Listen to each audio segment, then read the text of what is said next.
Jo, bera, gainera horretan beti ere norberak bere metodoa du, edo norberak ere egokitu du, ez da, metodoa, eta ezagutzen ditugun metodo guzti horiek egokitu ditu nolabait lana errestearren, ez. Nere kasuan egia da, eta hori aipatu dut askotan, testuan, historioan, eta jasotzen duzun,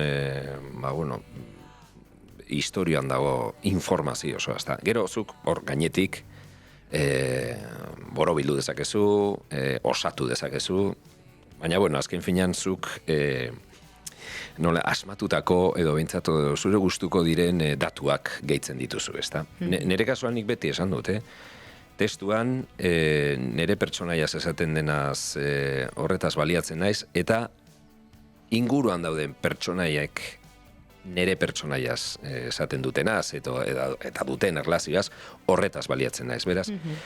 Uneko 90% informazioa nik uste dut horretan dagoela.